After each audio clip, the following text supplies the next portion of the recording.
ಈ ಭಕ್ತರು ಎಲ್ಲಾರು ನೀವು ಯಾರು ಈಗ ಸದ್ದ ಅನ್ಪಾಡ್ದವ್ರಿ ಇಲ್ಲ, ಎಲ್ಲರಿಗೂ ಜ್ಞಾನದ ಸಣ್ಣ ಹುಡುಗರ ಕೈಯಾಗ ಮೊಬೈಲ್ ಅದಾವ, ಎಲ್ಲಾರು ಶಾಣರಿದ್ರಿ. ಹೆಣ್ಮಗಳಿಗೆ ಆಪರೇಷನ್ ಮಕ್ಕಳ ಆಪರೇಷನ್ ಆದ ಹೆಣ್ಮಗಳು ಮಕ್ಕಳು ಹಡ್ದು ಕೇಳಿರಿ. ಯಾರ್ಯಾರೊಬ್ಬರು ಮಾತಾಡ್ದಾಗ ನೀವು ಎಲ್ಲರೂ ಕೇಳಿರಿ. ಆಪರೇಷನ್ ಮಕ್ಕಳು ಎರಡಾಗ್ಲಿ ಒಂದಾಗ್ಲಿ ಆಗ ಆಪರೇಷನ್ ಮಾಡ್ಕೊತಾಳೆ ಹೆಣ್ಮಗಳು. ಹೌದು, ಸಾಕು ನನಗೆ ಪುತ್ರಗಳ ಹೇಳಿ ದವಾಖಾನಿಗೆ ಹೋಗಿ ಆಪರೇಷನ್ ಮಾಡ್ಕೊಂಡವರಿಗೆ ರಿಟರ್ನ್ ಮಕ್ಕಳಾದ ಕೇಳಿರ್ಲಿ. ಹೌದಲ್ಲ? ಸತ್ಯದ ಉದಾಹರಣೆ ಆ ಯೂಟ್ಯೂಬ್ ನೋಡಿದವ್ರಿಗೆ ಗೊತ್ತಾಗ್ತದೆ. ನನಗೆ ಎಷ್ಟು ಸಂತೋಷ ಆಗಿ ಕಣ್ಣಾಗ ನೀರು ಬಂದವ್ ನೋಡೋವಾಗಿದೆ. ಯೂಟ್ಯೂಬ್ ನೋಡ್ಲಕತ್ತಿನ ತೊರವಿ ಸದರಣ್ಣವ್ರು ಅವ್ರ ಸಾಯಿಬಣ್ಣವ್ರು ಹೇಳ್ತಿದ್ರು ಏನಂತೆ, ಸಂಕನಾಳ ಗುಂಡ್ಲಿಂಗ ಮಾಸ್ತರು ಹೇಳ್ಯಾರ. ಸಾಯಿಬಣ್ಣವ್ರು ಅವ್ರು ನನಗೆ ಯಾರು ಗೊತ್ತಾಗಿಲ್ಲ ಯೂಟ್ಯೂಬ್ದೊಳಗ, ಅವ್ರು ಹೇಳಿದ್ದಾರೆ ಅಪ್ಪಾಜಿಯವ್ರು ಸುಮ್ಮ ತಳಗ ಕೂತಿದ್ರು, ಜನರಿಗೆ ಯಾರು ಹಿಂಗೆ ಮಾಡ್ಯಾರ ಗೊತ್ತಾಗಲಾಗಿತ್ತು. ಹೊಟ್ಟೆ ಹೌದು. ಪರಮ ಪೂಜೆ ಮಧುಗೊಂಡ ಮಹಾರಾಜರ ಆಶೀರ್ವಾದದಿಂದ ಗಂಟಿ ಮಾಸ್ತರ್ ಹಾಲು ಮತ್ತು ಸಮಾಜದವರು ದೊಡ್ಡ ಸಂಘಟನೆ ಅವ್ರದ್ದು ಗೊಳ್ಳಿದ್ರಿ. ಸಾಮಾನ್ಯರಲ್ಲ, ಶಾಲಿ ಗುರುಗಳು, ಶಿಕ್ಷಕರು, ಬಹಳ ಜ್ಞಾನಿ ಪುರುಷರು. ಪರಮ ಪೂಜೆ ಮಧುಗೊಂಡಪ್ಪಾಜಿ ಅವ್ರ ಪಾದಕ್ಕೆ ನಂಬಿ ಅವ್ರ ಆಶೀರ್ವಾದದಿಂದ ಒಂದು ಹೆಣ್ಣ ಒಂದು ಗಂಡ ಮಕ್ಕಳಾಗಿ. ಆ ಮಕ್ಕಳ ವಯಸ್ಸ 16-17 ಇರ್ಬೇಕು. ಮುಂದೆ ಪೂಜರಾಗಿರ್ತಕ್ಕಂಥ ಅಪ್ಪಾಜಿಯವರು ಲಿಂಗೈಕ್ಯರಾದ್ರು. ಒಂದು 5-6 ವರ್ಷ ಆಗಿರ್ಬೇಕ್ರಿ ಇದು ಘಟನಾ ಆಗಿ. ಒಂದು 6 ವರ್ಷದ ಮಾತ ನಾನು ಸಹಿತ ಇಲ್ಲೇ ಇದ್ದೆ.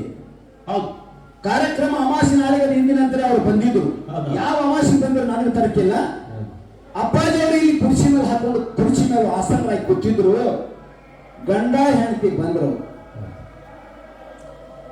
ಗಂಟಿ ಸರ್ ಬಂದು ಅಪ್ಪಗಳಿಗೆ ನಮಸ್ಕಾರ ಮಾಡ್ತಾರೆ. ಅವಾಗ ಹೆಣ್ಮಗಳು ದೂರ ನಿಂತಿದ್ರು, ಅವ್ರು ಈ ಸೈಡ್ ನಿಂತಿದ್ರಿ. ಇದೇ ಸ್ಥಾನದಲ್ಲಿ ಸುದ್ದಿನೇ ಹೇಳಕತ್ತೀನಿ. ಹೌದು, ಮಹಾತ್ಮರು ಯಾಕೆ ಹೇಳ್ತೀನಿ ಅಂದ್ರ, ಮಧುಗೊಂಡ ಮಹಾರಾಜರು ದುಡುದು 40-35 ವರ್ಷಕ್ಕೆ ಅವ್ರದ್ದು ಪ್ರಗತಿಗೆ ಬಂದದ್ದು. ಹೌದು, ನಾ ಇದು ಮಾತು ಲಕ್ಷ್ಯ ಇಟ್ಕೊಂಡು ಅವ್ರು ಬಹಳ ಕಮ್ಮಿ ಮತ್ತು ಇವ್ರು ಹೆಚ್ಚ ಹಿಂಗೂ ಅರ್ಥ ಮಾಡಬೇಡ್ರಿ. ಅವರು 45 ವರ್ಷಕ್ಕೆ ಬಂದುಕೊಂಡು ಮಹಾರಾಜ ಅನ್ಸ್ಕೊಂಡಾರ ಮಹಾರಾಜ್ ಹೋಗಿ. ಹೌದು ಹೌದು, ಔಷಧ ಅಪ್ಪಾಜಿ ಅವರು ಹುಟ್ಟಿದಾರಬ್ಬಿ ನೋಡುದು ಬಹಳ ಆದ್ರ 18-20 ವರ್ಷ. ಅದರೊಳಗ ಏನೊಂದು ಅರಿಯದ ಕಂತ ಒಮ್ಮೆ ಮಹಾರಾಜ ಅನ್ಸ್ಕೊಂಡ್ರಿ. ಉದಾಹರಣೆ ಹೇಳಕತ್ತಿನ ಇಲ್ಲಿ ಏನಾಗ್ಯದ ಅನ್ನೋದು. ಅದರೊಳಗೆ ಭೇದ ಇಲ್ಲ, ಸಂತರೊಳಗೆ ಮಹಾತ್ಮರೊಳಗೆ ಭೇದ ಇಲ್ಲ. ಅದು ನಮ್ಮ ಕೈಯಾಗೂ ಇಲ್ಲ. ಈ ಜಗತ್ತು ಹೆಂಗ್ ನಡೆಸಬೇಕು ಅನ್ನೋದು ಪರಮಾತ್ಮನಿಗೆ ಗೊತ್ತದ. ನಾವು ಬರೀ 2 ಮಕ್ಕಳು ಒಂದು ಹೆಂಡತಿ ಅವ್ವಾಪನ ನಡೆಸ್ಕೊಂಡು ಹೋಗೋದೇ ಊರಾಗ ನ್ಯಾಯ ಮಾಡಿ ಪಂಚರು ಸತ್ತು ಹೋಗ್ತಾರ. ಅಟ್ಟ ಹೈರಾಣದ ನಮಗೆ ಜ್ಞಾನ ಇಲ್ಲ. ನಮಗೆ ಅವ್ರು ಜಗತ್ತ ನಡೆಸ್ಕೊಂಡು ಹೋಗ್ತಾರ. ಅವ್ರಿಗೆ ಎಂತ ಜ್ಞಾನ ಕೊಟ್ಟ ಅನ್ನೋದು ಅವ್ರು ಇದು ಹೇಳತ್ತಂದ್ರೆ ಗಂಟೀಶ್ವರ ನಮಸ್ಕಾರ ಮಾಡಿ ಸರಿತಾರೆ. ಗಂಟೀಶ್ವರ ಕಣ್ಣಾಗೂ ನೀರು ಸುರಿತೀವು. ಹೀಗೆ ಅಪ್ಪಾಜಿಯವರು ಆ ಹೆಣ್ಮಗಳಿಗೆ ನೋಡಿದ್ರು. ಆ ತಾಯಿ ಕಣ್ಣೊಳಗನು ಧಾರಾಕಾರವಾಗಿ ಬಿಕ್ಕ ಎದಿ ತುಂಬಿ ಶಿರಾ ಬಿಗಿದು ಹೋಗಿವು.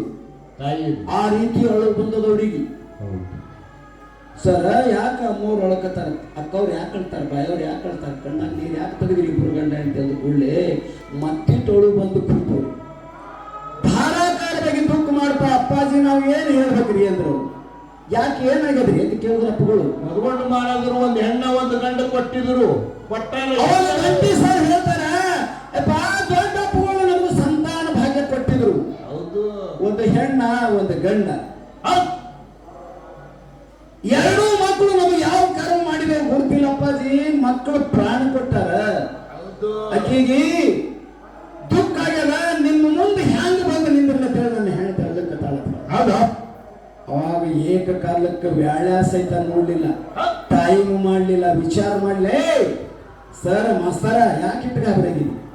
ಬೈ ಇನ್ನು ಕರೆದ್ರು ಅಪ್ಪ ಇಲ್ಲಿ ಹೋಗು, ಇದು ತಗೋ, ನಾಳೆಗೆ ಮುಂಜಾನೆ ಅಮಾಸದ ಕಾಳಿಕ ಬಂಡಾರ ನಿನ್ನ ಕೊಡ್ತೀವಿ. ಮತ್ತೆ ನಿನ್ನ ಹೊಟ್ಟೆ ಹುಟ್ಟು ಬರ್ತಾರ. ನೀವು ಮಧುಗೊಂಡ ಮಹಾರಾಜ ಅಂತ ಹೆಸರು ಬಂದ್ಬಿಟ್ರು.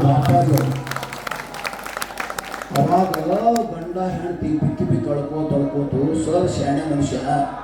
ಯಪ್ಪ ನೀವು ಎಲ್ಲ ಹೇಳಿದ್ರೆ ಸತ್ಯದ. ನಾನು ಅದು ನಿಮ್ಮ ಮುಂದೆ ವಿಷಯ ಇಡ್ಬೇಕಲ್ಲ. ಹೌದು. ಏನಾಗ್ಯದ ಮಾಸ್ತರ ಹೇಳಂದ ಕಡೆ ನನ್ನ ಹೆಂಡತಿ ಆಪರೇಷನ್ ಆಗಿದ್ರಿ, ಮಕ್ಕಳು ಬಂದ್ರು. ಹೌದಾ? ಅದು ನನಗೆ ಗೊತ್ತಿರೋದು. ಗುಡ್ಡದ ಬಗೆನವ ಅಲ್ಲಿ ಗವಾಗಿನವ ಹೇಳಂದಾರ ನಾ ಹೇಳಿದ್ರು. ಹೌದಾ? ಅದು ಆಪರೇಷನ್ ಎರಡು ಮಾಡಿದ್ವಿ, ಒಂದಲ್ಲ. ಕರೆ ಮಗ ಹುಟ್ಟು ಬರ್ತಾರ ನೀವು ಮದುವೆ ಮಾರಾಗತ್ತಲ್ಲ, ಹೆಸರು ಒಂದೇ ಬಿಟ್ರು ಮತ್ತೊಬ್ಬಣ್ಣ. ಮರು ದಿವಸ ಇಬ್ರು ಗಂಡ ಹೆಂಡತಿ ಶಿವನ ಅವ್ರ ಮನಸ್ಸು ಒಪ್ಪಿಲ್ಲ. ಇಬ್ರು ಗಂಡ ಹೆಂಡತಿ ಮನಸ್ಸು ಒಪ್ಪಿಲ್ಲ. ಇರ್ಲಿ ಅಪ್ಪ ಹೇಳ್ತಾರೆ ಅವ್ರ ಮನಸ್ಸು ಮೂಸಬಾರ್ದು, ಇವ್ರ ಮನಸ್ಸು ಮೂಸಬಾರ್ದು ಅಂತ ಹೇಳಿ ಕಾರಿಕಾ ಭಂಡಾರ ಬಾಲಿಕೆ ತಂದು ಅಪ್ಪಗಳ ಕೈಯಾಗ ಎಲ್ಲರೂ ಕೊಟ್ಟರು. ಅವ್ರಿಬ್ರು ಗಂಡ ಹೆಂಡತಿ ಕರೆಸಿ ಹೆಂಡತಿ ಉಡ್ಯಾಗ ಕಾರಿಕ ಭಂಡಾರ ಸಿದ್ಧ ಸಂಪ್ರದಾಯ ಪ್ರಕಾರ ಅಮೋಕ್ಷದ ಕೈಲಾಸ ಬಿಟ್ಟು ಏನಾರ ಭಾಗ್ಯ ತಂದಾನಲ್ಲ, ಇನ್ನೂ ಜಾಗೃತದ ಅಂತ ಮತ್ತೆ ಆ ಅಮೋಕ್ಷದ ಹೆಸರು ಮಧುಗೊಂಡಪ್ಪನ ಹೆಸರು ಗುರು ಸೋಮಲಿಂಗನ ಹೆಸರನ್ನು ತಗೊಂಡು ತಾವು ಧ್ಯಾನಿಸಿ ಉಡ್ಯಾಗ ನೀಡಿದ್ರು. ಹೌದಾ? ಬಂಧುಗಳೇ, ಅದೇ ಅಮಾಸಿ ಕಡಿದು ಆ ಹೆಣ್ಮಗಳಿಗೆ ನಿಂತು ಬಿಡ್ತು. 8-9 ತಿಂಗಳಿಗೆ ಗಂಡಸು ಮಗ ಹುಟ್ಟ್ಯದ. ಈಗ ಮಗ ಆದ, ಅವನಿಗೆ ಮದುಗಂಡು ಮಾರಾಗತ್ತ ಹೆಸರಿಟ್ಟಾರ. ಈ ಗುಡ್ಡದ ಮೇಲೆ ಇದೇ ಮಠದೊಳಗೆ ತಂದು ಚಡಿ ತೆಗೆದು ನಮ್ಮ ಅಪ್ಪಗೆ ಒಂದು ತೊರೆ ಬಂಗಾರ ಹಾಕ್ಯಾರ. ಮದುಗಂಡು ಮಾರ ಸತ್ಯ ಅದ.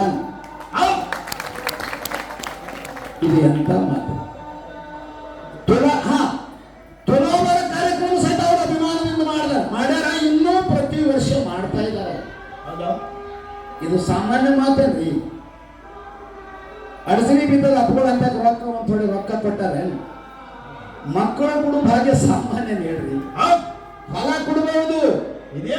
ಯಪ್ಪ ನಾವೊಂದು ಸಕ್ಕರೆ ಕಾರ್ಖಾನೆ ಕಟ್ಟಾವಿಂದ ನಿಮಗೆ ಸಿದ್ದರಾಮಯ್ಯ ಬರ್ತಾನ ಕೊಟ್ಟಾவது ರೊಕ್ಕ ಸಾಲ ಮಾಡಿ ಕೊಡ್ರಿ ಕೊಡಬಹುದು.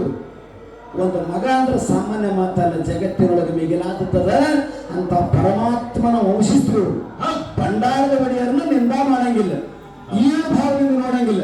ನಾವೆಷ್ಟು ಹೃದಯ ತುಂಬಿ ಭಗವಂತನ ನೋಡ್ತೀವಿ, ಅಟ್ಟು ದೇವರು ನಮ್ಮನ್ನು ಕಲ್ಯಾಣ ಮಾಡ್ತಾನೆ ಅನ್ನುವಂತ ಭಾವನೆ ಇಟ್ಟುಕೊಂಡು ಬಂದಂತ ಭಕ್ತರಿಗೆ ಸಣ್ಣದಾಗಿರ್ತಕ್ಕಂಥ ಒಂದು ಸೂಚನೆ. ಏನು, ನಾವು ಗುಡ್ಡಕ್ಕೆ ಬರಬೇಕಾದ್ರೆ ಪದರಾಂಗ 1,000 ರೂಪಾಯಿ ಖರ್ಚು ಮಾಡ್ಕೊಂಡು ಬರ್ತೀವಿ. ಹೌದಲ್ರಿ? ಹೌದಾ? ಪ್ರತಿ ತಿಂಗಳ ಬರ್ತೀವಿ, 1,000 ಖರ್ಚು ಮಾಡ್ತೀವಿ. 1,000 ಖರ್ಚು ಮಾಡೋ ಹೊತ್ನಾಗ ನಮ್ಮ ಹೃದಯ ಹೇಳ್ತದೆ, ನಮ್ಮ ಮನಸ್ಸು ಹೇಳ್ತದೆ, ಹೇಳ್ತಕ್ಕಂಥ ಮುತ್ಯ ಬಹಳ ದೊಡ್ಡವನು. 1,000 ಖರ್ಚು ಮಾಡಿದ್ರೆ 1,00,000 ಕೊಡಂತ ದೇವರದಾನು. ಈ ವಿಶ್ವಾಸ ಇಟ್ಕೊಂಡು ನಾವು ಬಂದಿರ್ತೀವಿ. ಈ ವಿಶ್ವಾಸದೊಳಗೆ ಕತ್ತಲು ಮಿಶ್ರಾಗಬಾರ್ದು. ನೀರು ಹೆಂಗ ತಿಳಿ ಇರ್ತದಲ್ಲ, ನಮ್ಮ ಮನಸ್ಸ ನಮ್ಮ ಹೃದಯ ತಿಳಿ ಇರಬೇಕು.